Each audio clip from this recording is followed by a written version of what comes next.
우리나라 한국 선수들의 금메달 향연으로 종합 2위라는 쾌거를 달성한 하얼빈 동계 아시안게임. 이 대회에서 한국 선수들이 부당한 대우를 받았음에도 불구하고 금메달을 따냈다는 사실을 아시나요? 한국 선수들을 응원하는 좋아요 한번 눌러주시고 여러분의 좋아요 버튼에 힘을 얻어 오늘의 이야기를 시작해 보겠습니다. 안녕하세요. 저는 일본에서 피겨스케이팅을 배우고 있는 사쿠라입니다. 아직 어리지만 언젠가는 올림픽 무대에 서는 것이 꿈입니다. 그래서 매일 열심히 연습하고 있습니다. 처음 피겨를 시작한 건 단순히 예뻐 보여서였습니다. 스케이트를 신고 빙판 위에서 미끄러지는 것이 너무 재미있었거든요. 하지만 시간이 지날수록 피겨는 단순한 놀이가 아닌 정말 어려운 스포츠라는 것을 깨닫게 되었습니다. 점프를 하다가 계속 넘어지고 연습이 끝날 때마다 온몸이 쑤셨지만 그래도 포기할 수 없었습니다. 김연아 선수처럼 멋진 선수가 되고 싶었으니까요. 처음 김연아 선수의 연기를 본 순간을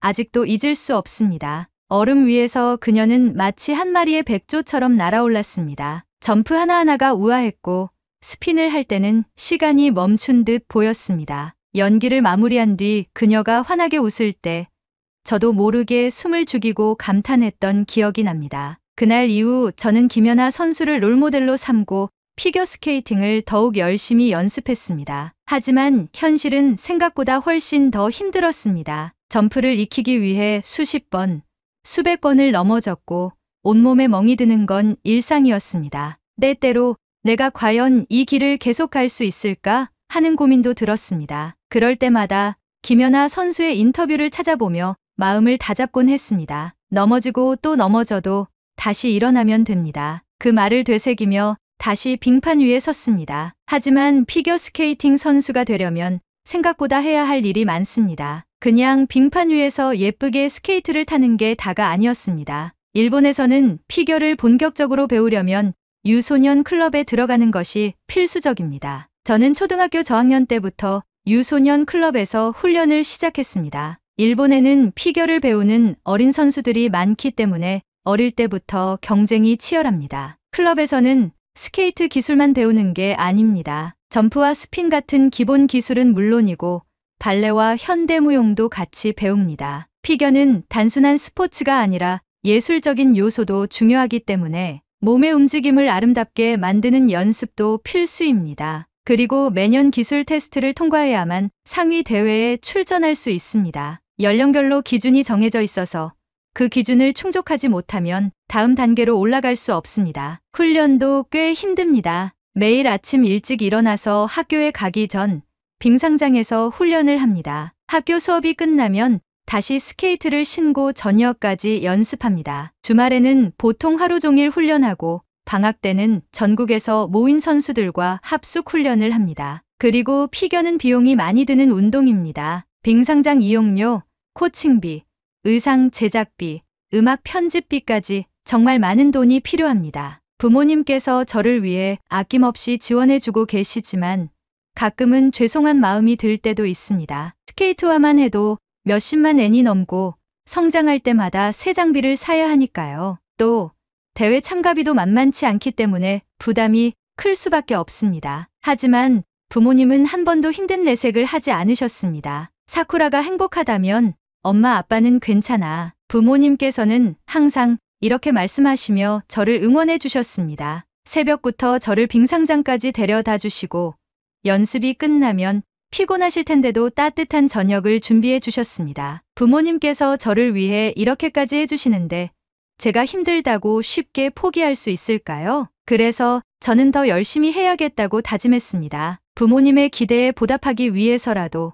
절대로 쉽게 포기하지 않겠다고요. 그렇게 힘든 훈련을 이어가던 중 코치님께서 저를 불렀습니다. 이번에 하얼빈 동계 아시안게임을 견학할 기회가 생겼어. 가보고 싶니? 순간 귀를 의심했습니다. 세계적인 선수들의 경기를 직접 볼 수 있는 기회라니. 저는 망설일 이유가 없었습니다. 가고 싶어요. 그렇게 저는 쇼트트랙을 준비하는 친구들과 함께 중국으로 떠나게 되었습니다. 하얼빈에 도착한 후 저는 정말 깜짝 놀랐습니다. 경기장 곳곳에서 한국 선수들이 활약하고 있었기 때문입니다. 사실 한국이 동계 스포츠 강국이라는 건 알고 있었지만 이렇게 직접 보니 정말 다르다는 걸 느꼈습니다. 쇼트트랙 경기장에서 들려오는 함성 소리가 아직도 생생합니다. 한국 선수들이 결승선을 통과할 때마다 관중석에서 환호성이 터져 나왔습니다. 특히 혼성 2000m 계주 경기에서는 한국 대표팀이 압도적인 속도로 질주하며 금메달을 차지했습니다. 여자 1500m와 남자 1500m에서도 한국 선수들이 금메달을 따냈고 여자 500m에서는 한국 선수들이 금, 은, 동메달을 모두 휩쓰는 장면을 직접 보았습니다. 피겨스케이팅 경기는 저에게 더욱 특별한 순간이었습니다. 제가 가장 좋아하는 종목이니까요. 한국의 김채연 선수가 프리스케이팅에서 완벽한 연기를 선보이며 금메달을 목에 걸었습니다. 점프 하나하나가 우아했고 빙판 위에서 마치 공기처럼 가볍게 움직이는 모습이 너무 멋졌습니다. 그리고 또 한 명, 차준환 선수의 경기도 잊을 수 없습니다. 한국 남자 피겨 역사상 처음으로 아시안게임 금메달을 따낸 순간 저는 그 자리에 있었습니다. 남자 선수의 연기는 처음 직접 봤는데 차준환 선수의 점프와 스피는 너무 힘이 넘치면서도 깔끔했습니다. 이렇게 한국 선수들이 연이어 금메달을 따내면서 한국은 이번 대회에서 무려 금메달 15개, 은메달 14개, 동메달 13개를 획득하며 종합 2위를 기록했습니다. 저는 한국 선수들의 엄청난 실력과 정신력에 감탄했습니다. 하지만 한국 선수들의 금메달에는 그들이 흘린 땀과 노력 외에도 우리가 몰랐던 수많은 이야기들이 숨겨져 있었습니다. 저와 제 친구들이 보고 경험한 한국 선수들의 금메달에 얽힌 비하인드 스토리를 이제부터 들려드리려고 합니다. 우선 처음으로는 쇼트트랙 훈련장에서 벌어진 일입니다. 하얼빈 동계 아시안게임이 한창 진행되는 동안 저와 친구들은 코치님들의 인솔하에 여러 빙상장을 돌며 훈련과 경기 운영 방식을 견학하고 있었습니다. 우리는 피겨스케이팅뿐만 아니라 쇼트트랙과 아이스하키 같은 종목도 함께 보며 각 나라 선수들이 어떻게 준비하는지 배우고 있었습니다. 그러던 어느 날 쇼트트랙을 준비하는 친구들이 훈련 견학을 다녀온 후 이상한 이야기를 들려주었습니다. 한국 선수들이 연습을 시작하려던 순간 빙상장 관계자가 다가와 갑자기 훈련을 중단하라고 했다는 것이었습니다. 처음에는 그냥 일정 문제라고 생각했습니다. 하지만 친구들의 설명을 듣고 저는 놀랄 수밖에 없었습니다. 빙상장 측에서는 빙상 정비가 필요하다는 이유를 들었다고 했습니다. 그런데 친구들이 직접 본 빙판 상태는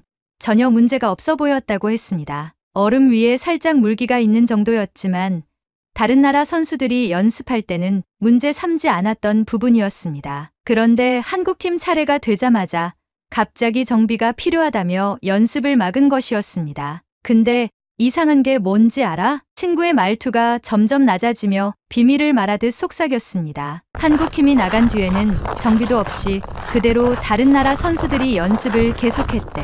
순간 저는 말문이 막혔습니다. 한국팀 코치진이 이에 대해 항의했지만 빙상장 관계자는 안전을 위해 어쩔 수 없다는 말만 반복했다고 했습니다. 하지만 정말 안전을 위한 정비였다면 정비를 완료한 후에 다시 훈련을 할 수 있도록 시간을 조정해주는 것이 맞지 않을까요? 한국 선수들은 충분한 연습도 하지 못한 채 빙상장을 떠날 수밖에 없었습니다. 이거 일부러 그러는 거 아니야? 친구들도 같은 생각을 하고 있었습니다. 한국이 쇼트트랙에서 너무 잘하니까 일부러 연습을 못하게 방해하는 거 아닐까? 그 말을 듣고 저는 경기장에서 봤던 한국 선수들이 더욱 대단하게 느껴졌습니다. 충분한 연습도 하지 못한 상황에서 그렇게 완벽한 경기력을 보여주다니. 그들의 정신력은 대체 얼마나 강한 걸까요? 그리고 한국 선수들의 숙소가 선수촌에서 따로 떨어져 있었다는 소문도 들었습니다. 너희 그거 알아?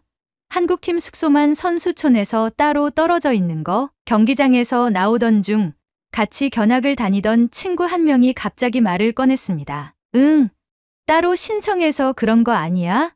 설마 뭔가 특별한 혜택을 받으려고 일부러 그랬나? 아니면 따돌림 같은 거 당하는 거야? 각자 추측이 오갔지만 정답은 아무도 알지 못했습니다. 저는 그 이유가 궁금해졌습니다. 결국 우리는 코치님께 조심스럽게 물어보았습니다. 그러자 코치님께서는 살짝 난감한 표정을 지으시더니 천천히 말씀하셨습니다. 원래 한국 선수들도 다른 나라 선수들이랑 같은 선수촌에 배정됐었어. 그런데 숙소 상태가 너무 열악해서 결국 따로 숙소를 구한 거야. 그 말을 듣자마자 친구들과 저는 깜짝 놀랐습니다. 숙소 상태가 안 좋았다니 얼마나 심했길래 숙소를 옮긴 거예요? 정확히는 나도 들은 이야기지만 기본적인 시설이 너무 낡았고 특히 온수 공급이 원활하지 않아서 선수들이 찬물 샤워를 해야 하는 상황이었다고 하더라. 친구들이 웅성거리기 시작했습니다. 아무리 그래도 선수들이 머무는 곳인데 온수도 제대로 안 나오면 어떻게 해? 그러니까 컨디션 조절이 정말 중요한데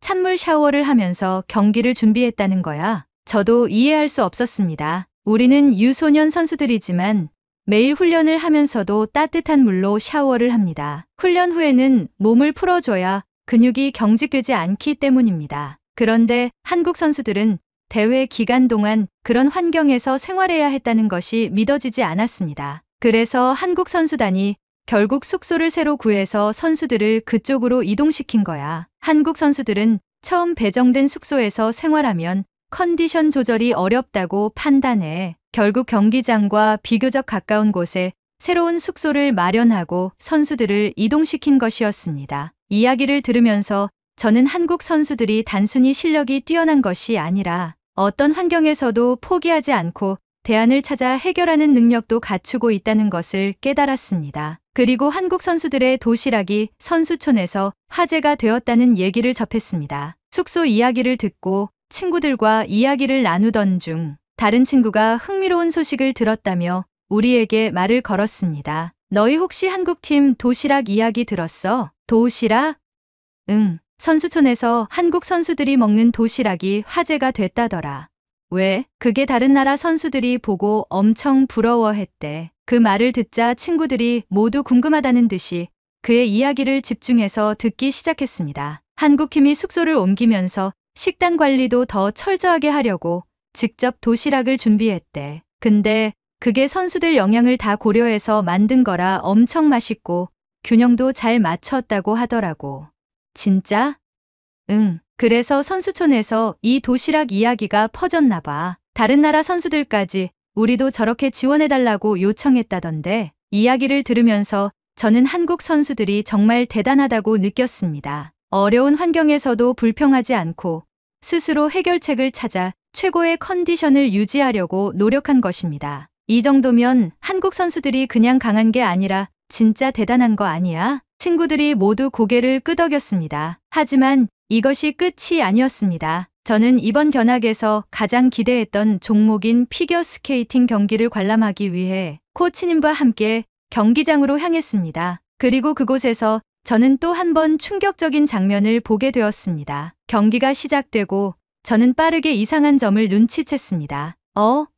분위기가 좀 이상한데? 처음엔 그냥 우연인 줄 알았습니다. 하지만 경기가 계속될수록 확신이 들었습니다. 중국 선수가 등장할 때마다 경기장은 숨을 죽인 듯 조용해졌습니다. 점프를 할 때도, 스텝을 밟을 때도, 스핀을 돌 때도 관객석에서는 작은 소리조차 나지 않았습니다. 그리고 연기를 마친 후에는 엄청난 환호성이 쏟아졌습니다. 그런데 다른 나라 선수들이 등장하자 분위기는 완전히 달라졌습니다. 관중들은 잡담을 하기 시작했고 핸드폰을 만지작거리는 소리가 여기저기서 들렸습니다. 심지어 일부 관객들은 경기 도중 의도적으로 시끄러운 소리를 내기도 했습니다. 뭐야, 이거 일부러 그러는 거 아니야? 그런 생각이 들기 시작한 순간 가장 심한 방해가 벌어졌습니다. 피겨스케이팅에서 점프와 점프 사이의 연결 동작, 즉 브릿지 구간은 연기의 흐름을 결정짓는 중요한 요소입니다. 이 구간에서 관객들은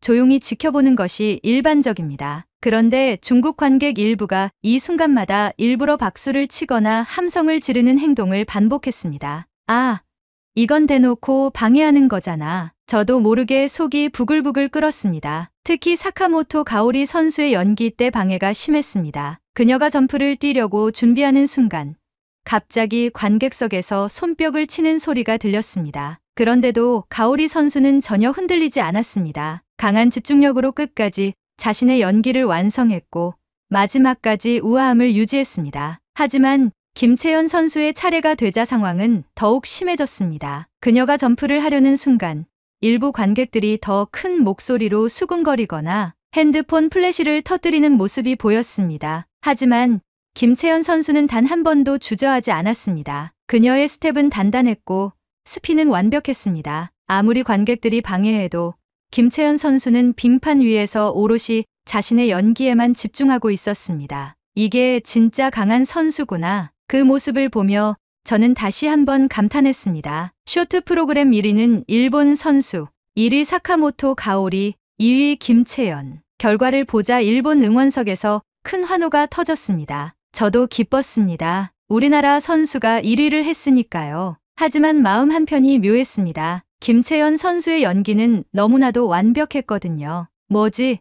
왜 나는 가오리 선수를 응원하면서도 김채연 선수의 연기에 더 감탄하고 있지? 김채연 선수의 점프는 가벼웠고 회전은 정교했습니다. 그리고 무엇보다도 그녀의 연기에는 이상한 마법 같은 것이 있었습니다. 관중의 시선을 사로잡는 힘. 빙판 위에서 모든 것이 자연스럽고 그녀가 점프를 할 때마다 마치 시간이 멈춘 것 같은 느낌. 김채연 선수 뭔가 특별한데? 저는 속으로 그렇게 생각했습니다. 하지만 일본 대표 선수를 응원하는 입장에서 겉으로 내색할 수는 없었죠. 저는 마음을 다잡고 프리스케이팅에서 두 선수의 멋진 경기를 기대하기로 했습니다. 며칠 후 프리스케이팅이 시작되기 전 저는 두 선수의 대결이 정말 기대되었습니다. 가오리 선수가 1위를 유지할 수 있을까? 김채연 선수는 쇼트 프로그램에서 실수했지만 프리스케이팅에서 역전할 수 있을까? 그리고 경기 시작. 먼저 사카모토 가오리 선수가 연기를 펼쳤습니다. 그녀는 안정적인 경기력을 보여주었고 모든 점프를 무난하게 성공시켰습니다. 연기 도중 마지막에 작은 흔들림이 있긴 했지만 전체적으로 훌륭한 퍼포먼스였습니다. 점수가 발표되자 환호성이 터졌습니다. 이제 김채연 선수 차례다. 김채연 선수가 빙판 위에 서자 경기장에는 묘한 긴장감이 흘렀습니다. 저는 숨을 죽였고 주변의 소음도 모두 사라진 듯 했습니다. 그녀의 움직임 하나하나에 저도 모르게 시선이 고정되었습니다. 조명이 그녀를 감싸자 빙판 위에는 금빛 그림자가 부드럽게 번졌습니다. 마치 그녀만을 위한 무대가 만들어진 것처럼 김채연 선수는 단단한 표정으로 자신의 연기를 시작했습니다. 부드럽게 스케이트 날을 밀어내며 속도를 올리더니 도약하는 순간 그녀는 공기처럼 가벼워 보였습니다. 마치 빙판 위에 떠오른 깃털 같았습니다. 회전하는 동안 완벽한 중심을 유지했고 착지할 때는 충격 없이 스르륵 미끄러져 나갔습니다. 그리고 마지막 점프. 이 순간 저는 숨을 삼켰습니다. 바로 트리플 러츠 트리플 토르 컴비네이션. 고난도 점프 기술이었습니다. 한 번의 착지에서 다시 힘을 모아 또 한 번 도약해야 했습니다. 그리고 그녀는 해냈습니다. 빙판 위에 선이 그어지듯 착지 후 흐트러짐 없이 이어지는 다음 동작. 스케이트 날이 얼음을 스치며 만들어내는 소리는 경쾌했지만 가벼웠습니다. 마치 음악의 일부처럼 들렸습니다. 그 순간 저는 김연아라는 이름을 떠올렸습니다. 제2의 김연아, 이건 그냥 수식어가 아니었어. 그녀의 연기에는 김연아 선수가 보여줬던 그 특유의 감성이 스며 있었습니다. 기술이 뛰어난 것을 넘어서 스케이팅 자체가 하나의 이야기처럼 느껴졌습니다. 한편의 아름다운 시가 빙판 위에서 펼쳐지는 듯했습니다. 스텝 시퀀스가 시작되자 그녀는 빙판 위를 날아다니는 것 같았습니다. 손끝까지 섬세하게 표현되는 감정, 그리고 한치의 흔들림 없는 동작들, 모든 것이 완벽하게 조화를 이루고 있었습니다. 스핀. 그녀의 몸이 중심을 축으로 돌기 시작하더니 점점 속도를 높였습니다. 그리고 마치 시간이 멈춘 듯 마지막 한 바퀴에서 정지한 순간 관중석에서 숨을 들이마시는 소리가 들렸습니다. 연기의 마지막. 그녀는 우아하게 한 손을 들어 올리며 마무리했습니다. 단 몇 초의 정적.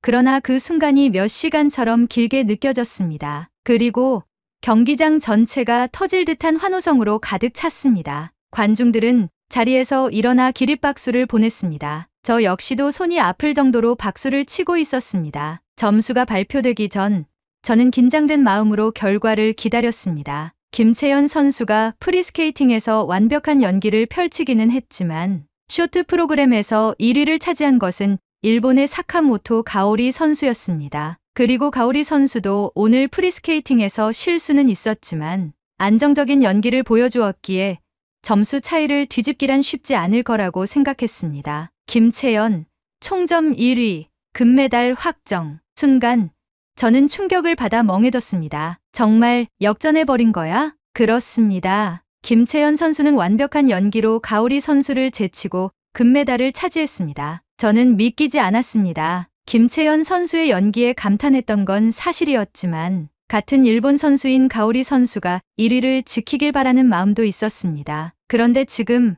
제 가슴은 이상하게 두근거리고 있었습니다. 제가 방금 목격한 것은 단순한 승부가 아니었습니다. 기술과 연기를 넘어 김채연 선수는 빙판 위에서 한 편의 예술을 완성했고 그 결과가 그대로 점수에 반영된 것이었습니다. 환호성 속에서 김채연 선수는 조용히 고개를 숙이며 감정을 누르는 듯 보였습니다. 그 모습이 너무 아름다웠습니다. 김채연 선수 정말 대단하다. 저는 가오리 선수를 응원하고 있었지만 지금 이 순간만큼은 솔직해지고 싶었습니다. 김채연 선수, 당신이 오늘 최고의 선수입니다. 그녀의 연기는 단순히 기술적으로 뛰어난 것을 넘어 빙판 위에서 자신의 존재를 증명하는 하나의 예술이었습니다. 그리고 저는 그 연기를 보고 감탄했을 뿐만 아니라 가슴 깊이 울림을 받았습니다. 경기가 끝난 후 코치님의 지인을 통해 저는 김채연 선수를 직접 만날 기회를 얻었습니다. 그녀를 마주한 순간 저는 꼭 물어보고 싶은 것이 있었습니다.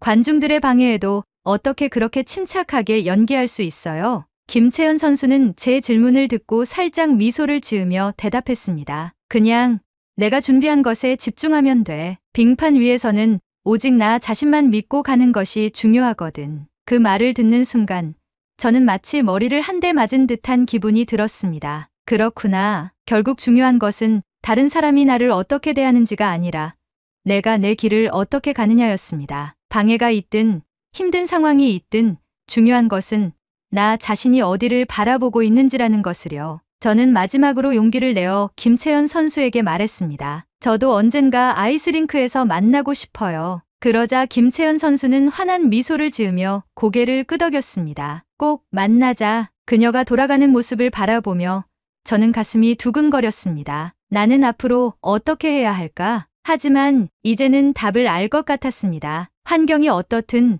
방해가 있든 나는 내가 준비한 것에 집중할 거야. 빙판 위에서 오직 제 자신만을 믿고 더 나은 선수가 되기 위해 노력할 것입니다. 그리고 언젠가 김채연 선수와 같은 무대에서 다시 만나기를 간절히 꿈꾸게 되었습니다. 하얼빈 동계 아시안게임을 통해 저는 단순히 경기 운영 방식이나 기술적인 부분을 배우러 왔지만 결국 가장 큰 가르침을 얻은 것은 빙판 위에서 버티는 법, 그리고 진정한 선수로서의 태도였습니다. 한국 선수들은 대회 내내 여러 가지 어려움 속에서도 흔들리지 않고 자신의 길을 걸어갔습니다. 쇼트트랙 훈련을 방해받고 선수촌의 열악한 환경 속에서도 컨디션을 유지하기 위해 최선을 다했으며 경기장에서는 관중들의 노골적인 방해 속에서도 묵묵히 자신이 준비한 것을 보여주었습니다. 그들의 모습을 보며 저는 깨달았습니다. 진정한 챔피언이란 실력만 뛰어난 것이 아니라 어떤 상황에서도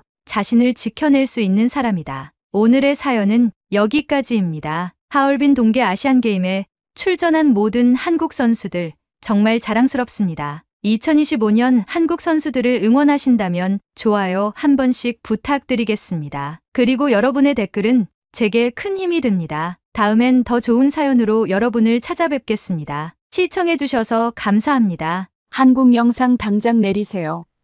그러지 않으면 고소하겠습니다. 부산의 한 호텔, 영국에서 비즈니스 겸 휴가차 한국을 방문한 오늘의 주인공에게 반협박식의 전화가 걸려옵니다. 주인공은 창밖으로 보이는 광안리 해변을 바라보다가 결국 고개를 떨구고 마는데요. 결국에는 자신이 올린 영상을 내리고 눈물을 흘리게 됩니다. 도대체 이 여성에겐 무슨 일이 있었던 것일까요? 오늘은 한국에서 지내고 있는 한 영국인 여성에게서 날아온 따끈한 사연을 여러분께 들려드리고자 합니다. 오늘의 이야기 시작합니다. 아 참, 여러분의 구독과 좋아요는 태풍도 물러가게 합니다. 저에게 사랑의 하트 한번 쏴주세요. 안녕하세요. 저는 영국 출신의 여행 유튜버 사라 밀러입니다. 저는 평소 세계 각지를 여행하며 다양한 문화를 소개하고 좋은 장소나 정보를 시청자에게 알려주는 영상을 제작하는 여행 크리에이터입니다. 제가 사연을 보낸 이유는 한국 때문에 제 영상을 눈물을 머금고 비공개를 해야 했던 웃지 못할 사건이 있어 이렇게 제보합니다. 평소와 다름없이 집에서 유튜브나 구글링을 하며 다음 여행지에 대한 고민을 하고 있었던 저는 지난달에 중국의 한 여행 업체로부터 매우 흥미로운 스폰서 제안을 받게 되었어요. 조건은 일주일 안에 2개의 중국 여행 영상을 업로드하고 중국이 여행하기 좋다는 내용의 긍정적인 면만 부각시키는 것이었죠. 특히 이미 잘 알려진 명소가 아닌 여행객들이 모르는 새로운 장소를 소개할 경우 추가 인센티브까지 제공하겠다는 파격적인 제안이었어요. 사실 처음에는 조금 망설였어요. 중국이라는 나라에 대해 알고 있는 정보는 워낙 방대한 땅에 수많은 유적지 및 유산이 산재해 있기 때문에 새로운 장소를 부각시키기에는 좋으나 과연 여행객들이 제 영상을 보고 관광지까지 찾아가려 할까에 대한 두려움이 첫 번째였고, 중국에서 많은 것들이 제한적이라는 정보를 들었기도 했고, 스폰서를 받고 진행하는 영상이다 보니 평소 제가 그동안 다뤄왔던 여행지들에 대한 영상과는 많이 다른 느낌이 들지 않을까 하는 생각이 들었죠. 하지만 금전적으로도 상당히 매력적인 제안이었고, 무엇보다 이런 영상을 도전하는 것 자체가 제 유튜버 인생에 있어 새로운 도전이 아닐까 하는 생각이 강하게 들어서 해보고 싶은 마음이 요동쳤습니다. 그래서 결국 저는 이 제안을 수락하고 중국으로 떠날 계획을 세우기 시작했어요. 스폰서에서 제공해주는 비행기 티켓을 들고 공항으로 가서 중국으로 가는 비행기에 몸을 실은 저는 오랜 비행 끝에 중국에 도착할 수 있었어요. 제 컨셉은 중국의 스폰서의 요청대로 중국이 여행하기 좋은 나라라는 것을 각인시키는데 중요한 즉흥여행으로 컨셉을 잡고 최소한의 정보만 가지고 무작정 중국으로 출발하는 기획으로 시작하였죠. 하지만 중국에 도착했을 때 첫 번째 난관이 기다리고 있었습니다. 바로 인터넷 문제였죠. 중국에서는 구글, 유튜브와 같은 대중적인 주요 사이트에 접근할 수 없다는 건 알고 있었지만 막상 그 상황에 직면하게 되니 당황스럽더라고요. 미리 조사해둔 경로와 필요한 정보를 구글을 통해 확인하려고 했지만 중국에서는 구글 자체가 차단되어 있어서 전혀 접근할 수가 없었어요. 그래도 중국의 즉흥여행 컨셉으로 왔기 때문에 저는 중국의 사이트와 앱을 사용해 보려고 했지만 번역도 제대로 되지 않고 오류가 많아서 도저히 여행을 시작할 수 없었어요. 중국어를 잘 모르는 저로서는 이 문제를 해결하는데 상당한 시간이 걸렸고, 공항에 도착하고 짐을 찾은 이후 한동안 멍하니 있을 수밖에 없었습니다. 결국 저는 VPN을 통해 우회하여 겨우 구글에 접속하였지만 중국의 인터넷이 너무 느리고 자주 끊겨서 진행 속도가 굉장히 더뎌지기 시작했어요. 결국 저는 이유심을 구매하였고 촬영 때는 유심 없이 진행하는 컨텐츠로 영상에 담아야겠다고 생각했습니다. 의자에 앉아 휴대폰을 확인하던 중 중국 스폰서로부터 메일이 도착해 있었습니다. 그런데 메일 내용이 기가 막혔어요. 메일에는 144시간 무비자 환승 정책을 강조해달라는 요청이 있었어요. 이 제도는 중국을 거쳐 다른 나라로 이동하는 외국인들에게 비자를 면제해주는 정책으로 중국을 경유하는 외국인들의 부담을 덜어주기 위해 마련된 것이었죠. 영국을 비롯해 54개국을 대상으로 하며 중국에 도착해 다음 목적지로 가는 항공권을 소지한 관광객들에게 적용되는 정책이었어요. 말 그대로 중국을 경유하며 무비자로 중국의 여행지를 자유로이 즐길 수 있는 혜택이라는 것을 강조해달라는 내용이었죠. 하지만 이 정책이 있다는 것을 저 역시 이번 메일을 받고 처음 알았어요. 다행히 저는 중국으로 오기 전부터 최종 목적지를 일본으로 설정하고 평소 가고 싶었던 한국을 거쳐 일본으로 여행할 계획을 세워두었기 때문에 이 정책이 저에게도 해당된다는 사실에 이건 영상에 담을 수 있겠다는 생각을 할 수 있었습니다. 그래서 저는 영상에 담아보자고 결심하며 카메라를 켰어요. 베이징 공항에서 상당 시간 보냈음에도 불구하고 저는 공항에 막 도착한 것처럼 영상을 찍기 시작했어요. 공항의 첫 인상은 꽤나 현대적이고 잘 관리되어 있다는 것을 담아내며 공항의 전체 모습을 찍기 위해 잠시 밖으로 나가서 촬영을 한 후 다시 내부로 들어왔죠. 이때까지만 해도 장소와 경치를 보여주는 것이니 순탄한 느낌이 들었죠. 하지만 내부로 들어와 숙소로 이동하기 위해 경로를 묻는 쪽으로 컨셉을 잡고 안내데스크의 직원에게 질문을 했을 때 영어를 잘하는 직원이 거의 없다는 점에서 조금 당황했어요. 물론 휴대폰으로 VPN을 사용하여 직접 경로를 찾아볼 수도 있겠지만 중국이 여행을 하기 좋다는 긍정적인 면을 부각시키기로 했기 때문에 이 또한 자연스럽게 진행이 될 줄 알았죠. 하지만 의사소통에 불편함이 생겨서 직원에게 물어보는 영상은 과감하게 삭제하고 인터넷으로 검색을 해서 숙소로 이동하는 것으로 장면을 변경했습니다. 의사소통의 부재를 큰 문제로 여기지 않으려 노력했습니다. 영상을 촬영하면서 마음속으로 다짐했죠. 이 여행에서 어떤 어려움이 있더라도 긍정적인 면만 강조하자고요. 공항을 빠져나와 숙소로 이동하려고 했는데 여기서도 어려움이 시작되었습니다. 촬영 장비도 많은 저로서는 택시를 타고 편안하게 이동하려 했으나 택시 기사들이 영어를 거의 알아듣지 못했어요. 그중 자신있게 영어로 인사하며 다가오는 중국인들도 있었지만 제가 천천히 영어로 얘기를 해줘도 당황한 듯 다시 저에게서 멀어졌죠. 저는 영어 가능하신 분 있냐고 소리를 쳤고 제 모습을 보고 몇몇 공항 직원들이 도움을 주기 위해 저에게 다가왔지만 그 직원들마저 저에게 번역기를 들이미는 상황까지 벌어졌습니다. 저는 다시 원점으로 돌아가 베이징 공항에 막 도착해서 택시가 아닌 지하철로 숙소로 이동하는 것으로 컨셉을 바꿔 재촬영을 했습니다. 약간의 연기가 섞이긴 했지만 저는 중국의 좋은 면을 강조하자고 마음속으로 계속 되뇌이며 지하철 탑승구로 몸을 옮겼죠. 다행히 지하철은 생각보다 깔끔하고 편리했어요. 지하철 내부의 청결함과 공공시설의 상태는 놀라웠고 이런 모습은 영상에 잘 담아야겠다는 생각이 들었습니다. 하지만 지하철을 타고 영상을 찍으며 지하철이 출발하길 기다리던 도중 또 다른 충격적인 경험을 하게 되었어요. 갑자기 코를 찌르는 냄새가 나기 시작했는데 옆자리에 앉은 중국 여성 2명이 한눈에 봐도 알아볼 수 있는 형태의 오리머리를 손에 들고 뜯어먹고 있는 것이었습니다. 오리머리의 형태가 너무 선명했고 눈알이 없는 오리머리를 아무렇지 않게 뜯고 있는 중국 여성들을 보면서 저는 순간적으로 멈칫했지만 유튜버로서 이런 상황을 받아들이고 참아내야 한다고 되뇌이며 촬영에 임했죠. 중국 여성들에게 말을 걸었고 바디랭귀지로 그 음식이 뭐냐고 물어보니 베이징덕이라고 했습니다. 그리고는 잇몸을 만개하며 웃으며 검은 봉투에 손을 넣고 주섬주섬 하더니 저에게 오리발을 들이밀었습니다. 저는 애써 웃으며 괜찮다고 손사래를 쳤고 카메라 앵글을 다른 곳으로 돌리며 중국의 지하철 문화와 깔끔함을 강조하는 리뷰를 계속했습니다. 그 냄새를 무시하려고 애쓰며 영상 촬영을 하였고 주로 지하철 창문으로 보이는 외부와 제 소감으로 영상을 마무리했죠. 우여곡절 끝에 저는 겨우 숙소에 도착할 수 있었습니다. 숙소는 스폰서에서 제공한 호텔이었는데 예상대로 아주 깔끔하고 고급스러웠어요. 그리고 외국인들이 전용으로 묵는 숙소라고 하더라고요. 중국인들이라곤 직원들 뿐이었고 온통 외국인들이었어요. 체크인을 마치고 방에 들어가 짐을 풀고 난 후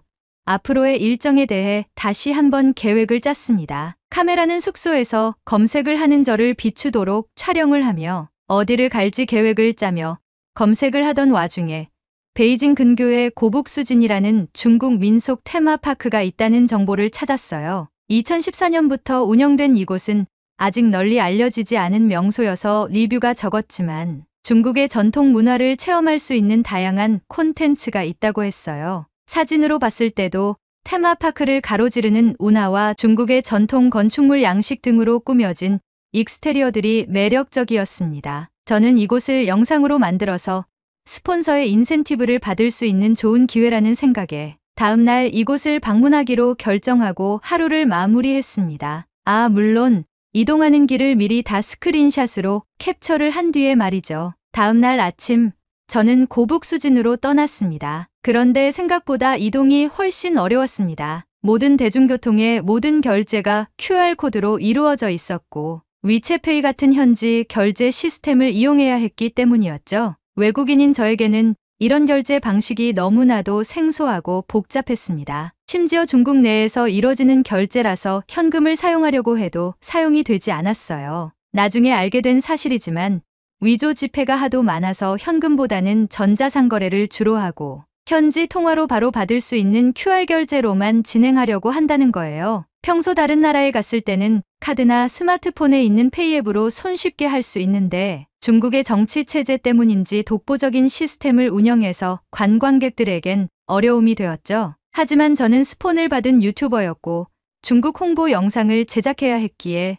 이 어려움을 감추고 어떻게든 QR코드 결제의 장점을 부각시키며 영상을 찍었습니다. 겨우 고북수진의 입장을 할 수 있게 되었고 고북수진은 기대했던 것보다 훨씬 넓고 다양한 볼거리가 많았습니다. 만리장성 옆에 위치해 있어 멀리서 만리장성도 볼 수 있었고 각 건물에서는 중국의 전통 문화를 체험할 수 있는 부스가 운영되고 있었어요. 운하에서 중국의 전통 배를 타고 이동을 할 수도 있었고 다채로운 간이 음식도 판매를 했습니다. 물론 QR코드로요. 넓은 지역을 걸어다니느라 힘들었지만 이게 대륙의 클래스구나 하는 생각이 들며 열심히 촬영을 했습니다. 중국의 전통 음식을 먹고 전통 체험을 하며 테마파크를 즐겼어요. 해가 뉘엿뉘엿 질 때쯤 만리장성의 일부인 사마대장성에 가봐야겠다는 생각이 들었습니다. 중국에 오면 만리장성을 한 번은 가야지 하는 생각으로 사마대장성에 바로 올라갈 수 있는 케이블카를 탔습니다. 사람이 생각보다 많아서 대기줄이 엄청 길었고 30분 정도 대기했다가 저는 중국인들과 함께 케이블카에 탑승했습니다. 중국어가 제 귀에 사정없이 꽂혔지만 케이블카 창밖으로 보이는 장엄한 만리장성의 풍경을 보니 그런 불편함은 모두 잊을 수 있었습니다. 사마대장성에 도착해서 만리장성을 걸으며 영상을 찍고 중국의 거대한 유산을 몸소 체험하였습니다. 그리고 해가 진 이후 광장에서 열리는 분수쇼와 드론쇼를 보기 위해 내려갔습니다. 관광객은 더 많아졌고 수많은 사람들이 움직이며 마치 제 몸이 바다에 휩쓸리듯 광장으로 내려가다 보니 몸이 조금 힘들었지만 카메라 렌즈 앞에서는 밝은 표정을 지으며 최선을 다해 영상을 촬영했습니다. 분수쇼와 드론쇼는 정말 아름다웠습니다. 건물에 비치는 조명과 영상에 맞게 분수가 터져나왔고 수많은 드론들이 밤하늘을 수놓으며 멋진 장면을 연출했고 저는 그 순간을 영상에 담아낼 수 있어 뿌듯했습니다. 고되지만 나름 즐거운 하루를 보낸 후 숙소로 돌아와 외장하드에 영상을 옮기도록 세팅을 해놓고 씻고 나와서 다음 날을 기약하며 잠에 들었습니다. 다음 날은 전날의 피로가 너무 커서 인센티브고 뭐고 다 필요 없다는 마음으로 베이징의 대표적인 관광지인 자금성으로 향했습니다. 도착하고 나서야 인센티브에 대한 아쉬움이 생기긴 했지만 장기 여행을 위해선 건강이 우선이었기 때문에 자금성을 선택한 것에 후회감은 재빨리 사라졌죠. 하지만 재빨리 사라진 후회감은 짧은 시간에 다시 피어올랐습니다. 자금성으로 가는 길에 예상치 못한 일이 벌어졌어요. 길을 가던 중 한 중국인 노숙자가 저에게 다가와 QR코드를 들이밀며 머니라고 외치는 것이었어요. 처음에는 그 의도를 전혀 이해하지 못했지만 알고 보니 중국에서는 구걸할 때도 QR코드를 사용한다는 것을 알게 되었습니다. 이 상황이 어이없고 동시에 신기하게 느껴졌어요. 아니, 얼마나 위조 지폐가 판을 치면 돈을 구걸하는 사람도 QR코드를 발급받아 앵벌이를 하는지 신기하고 경이로웠죠. 가볍게 그 상황을 지나쳐 자금성에 도착한 저는 다른 관광객들처럼 자금성의 웅장한 모습을 담아냈습니다. 그동안의 촬영 노하우를 총동원하여 속전속결로 영상을 마무리했어요. 물론 저는 유튜버기 때문에 그래도 약간의 차별화를 두기 위해 중국 전통 복장을 입고 촬영을 진행했고 전통 복장을 입은 외국인이 신기한지 사진 요청이 많이 와서 즐겁게 찍어주고 왔습니다. 모든 촬영을 마친 후 허기가 져서 근처 음식점에 들러 테라스 자리에 앉아 음식을 주문했습니다. 찍은 영상들을 돌려보며 영상을 어떻게 편집할지 고민하던 중 음식이 나왔습니다. 하지만 음식이 너무 짜고 자극적이어서 몇 입 먹지 못했어요. 전날 먹었던 음식과는 전혀 다른 음식의 맛에 인상을 찌푸리며 물을 입에 머금고 가글을 하며 밖을 내다보니 중국인 노숙자들이 배를 드러내고 저를 뚫어져라 쳐다보고 있었습니다. 그들의 눈빛과 행동이 너무 불편하게 느껴졌어요. 저는 가글한 물을 목으로 다시 넘기며 찝찝함이 들었고 눈치가 보여 다시 음식을 먹어보려 했지만 저를 쳐다보던 중국인들이 바닥에 침을 뱉으며 길거리에서 담배를 피우며 계속 인상을 써서 저의 식욕을 떨어뜨렸어요. 결국 음식을 거의 남긴 채 황급히 짐을 챙겨서 숙소로 돌아갔습니다. 숙소에 돌아와 전날과 같이 외장하드로 영상을 옮겨놓고 씻고 와서 개운한 기분으로 중국에서의 이틀 동안 찍었던 영상을 편집하려 했지만 역시 또 문제가 발생하고야 말았습니다. 제가 주로 사용하는 영상 편집용 소스를 다운로드하는 사이트가 중국에서는 우회를 해도 접속이 되지 않았기 때문이죠. 편집용 소스를 가져오지도 못하고 영상의 퀄리티가 낮아지는 것을 실감하다 보니 중국에서 작업하는 것이 너무 어렵다는 것을 깨달았습니다. 이 상황에 대해 스폰서에게 이야기를 전했더니 퀄리티가 좋지 않아도 되니 빨리 편집을 마치고 영상을 우선 제출하라고 했습니다. 영상 편집본을 우선 받고 검수를 한 뒤 업로드 승인 여부를 알려준다고 하니 영상 업로드는 추후에 하라는 스폰서의 말에 뭔가 감시받는 듯한 느낌이 들어 조금 기운이 빠졌지만 어쩔 수 없이 이틀에 걸쳐 편집을 마무리했고 다소 불만족스러운 상태로 영상을 제출했습니다. 다행히 승인을 받았지만 스폰서와의 협업이 이렇게 힘들 줄은 몰랐습니다. 중국에서 5일을 보낸 후 드디어 한국으로 이동하게 되었습니다. 한국에 도착하자마자 느낀 첫인상은 말로 표현하기 힘들 정도로 좋았습니다. 공항에서부터 깨끗하고 잘 정돈된 분위기가 느껴졌고 무엇보다 인터넷 사용이 자유로워 정말 좋았어요. 서울로 이동하기 전에 공항에서 중국 스폰서 영상을 마무리해 업로드하고 스폰서에게 완료 메일을 보냈습니다. 이제부터는 온전히 저만의 여행을 즐길 수 있다는 생각에 마음이 한결 가벼워졌습니다. 서울로 가는 길, 지하철을 이용했는데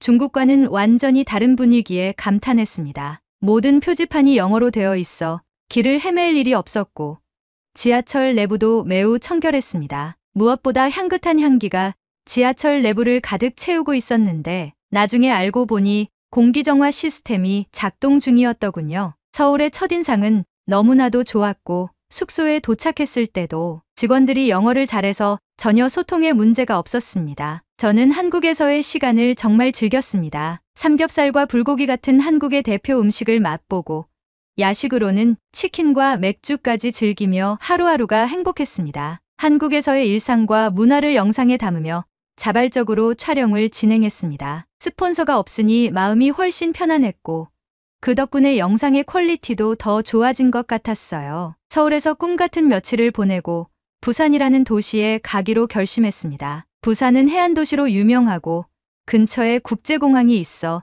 일본으로 이동하기에도 무리 없는 좋은 위치였기 때문이죠. 한국의 고속철도인 KTX를 타고 부산으로 이동했는데 3시간도 걸리지 않아 도착했습니다. KTX의 빠른 속도와 편안함에 감탄하며 한국의 교통 시스템이 참 훌륭하다는 생각을 했어요. 부산에 도착해서는 부산의 대표적인 관광 해변인 광안리 해수욕장을 방문했습니다. 바다 한가운데를 가로지르는 광안대교에 입이 떡 벌어졌고 시원하고 탁 트인 바다가 저를 맞이해줬어요. 바닷가를 바라보며 신선한 해산물을 즐기고 손님을 태우려는 현지 택시 기사에게 물어보니 택시기사님들도 영어를 무척이나 잘했어요. 저에게 돼지국밥이라는 부산을 대표하는 음식이 유명하다고 해서 기사님께 추천을 받아 택시를 타고 돼지국밥집에 이동했어요. 돼지국밥을 시키고 국물을 맛보니 고소하고 풍미가 있었습니다. 하얀 면도 같이 주셨는데 국물에 담가왔다가 먹어보니 정말 맛이 있었어요. 부산에서의 시간도 서울 못지않게 매우 즐거웠습니다. 광안리로 돌아가 바다가 보이는 숙소를 예약하고 그동안 한국에서 촬영한 영상을 신나게 편집했어요. 모든 소스를 활용해 빠르게 업로드를 마칠 수 있었고 편집 작업도 순조롭게 진행되었습니다. 그리고 다음날 일본으로 갈 채비를 하고 있던 중 충격적인 뉴스를 접하게 되었습니다. 저는 숙소가 조용한 게 싫어 어디를 가든 TV를 켜놓고 백색 소음을 줄이는 버릇이 있는데 한국 뉴스에서 일본에 지진이 발생했다는 보도가 나왔어요. 일본으로 가는 계획을 세우고 있었던 저로서는 정말 놀라운 소식이었죠. 한국의 자막 방송 시스템 덕분에 뉴스를 이해할 수 있었고 무사히 일본행을 포기할 수 있었습니다. 한국에 조금 더 머물기로 결정했어요. 그런데 그 순간 또 하나의 충격적인 연락이 왔습니다. 중국 스폰서에게서 온 메일이었죠. 한국 영상을 올린 것을 보고 이를 내리지 않으면 중국에서 제공한 모든 스폰서십을 해지하고 위약금을 청구하겠다고 했습니다. 위약금의 액수가 어마어마해서 어쩔 수 없이 한국 영상을 비공개 처리할 수밖에 없었습니다. 저는 어이가 없어서 나중에 이성을 차린 후 중국의 스폰서에 연락을 했습니다. 왜 그런 요구를 하는지 물어보니 답변이 참 어이가 없었습니다. 중국의 여행업체는 제가 올린 중국의 영상이 좋은 반응을 일으키고 퀄리티도 좋다고 했는데 바로 이어서 한국 영상이 올라오고 중국과 한국이 자연스레 비교되는 영상처럼 보이니 중국 관광지의 이미지에 악영향을 줄 수도 있다는 거예요. 올리려면 차라리 중국과 인접하지 않은 나라들 영상을 우선 올리다가 시간이 지나고 나중에 한국을 올리라는 황당한 주장을 펼치는 겁니다. 저는 일단 알겠다고 하고 전화를 끊고 난 후 돌이켜 생각하다 보니 정말 어이가 없었습니다. 한국에서의 즐거웠던 추억을 하루빨리 구독자와 공유하고 싶었는데 그러지 못해서 우울함이 커져갔죠. 일본에서 일어난 지진 때문에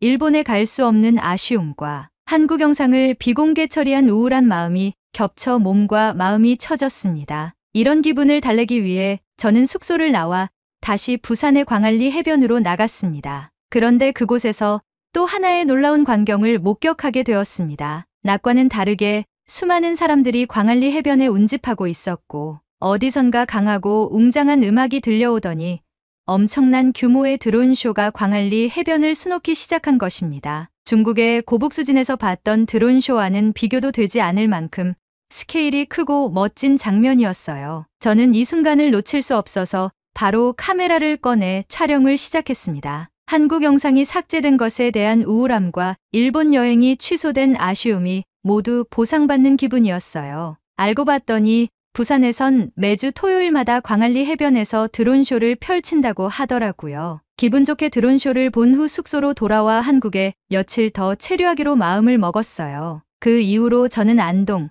전주를 거쳐 서울로 다시 돌아왔고 제주도를 가보기 위해 준비를 하고 있습니다. 한국에서 좋았던 이 감정을 여러분과 공유하고 싶어 이렇게 사연을 보냅니다. 지금은 한국 영상을 내려놓은 상태지만 나중에 재편집하여 다시 올릴 예정이에요. 이번에는 광안리의 멋진 드론쇼와 함께 안동, 전주, 제주도의 모습도 담을 생각이에요. 중국 스폰서에게 들키면 안 되기 때문에 제 유튜브 채널은 익명으로 해주시길 바랍니다. 혹시나 유튜브에서 이와 비슷한 내용을 보신다면 좋아요 한 번만 눌러주시면 감사하겠습니다. 고맙습니다. 한국에서 영국 올빼미가 물어다 준 따뜻한 사연 어떠셨나요? 자신이 좋아하는 것을 공유하고 싶어 유튜브 영상으로 만드는 모든 분들을 응원합니다. 저도 응원을 받아보고 싶습니다. 오늘의 사연이 마음에 드셨다면 구독, 좋아요 부탁드리겠습니다. 장마와 태풍으로 인한 호우 때문에 수해 피해가 심각합니다. 여러분의 가정에 수해 피해가 없기를 진심으로 기도드리며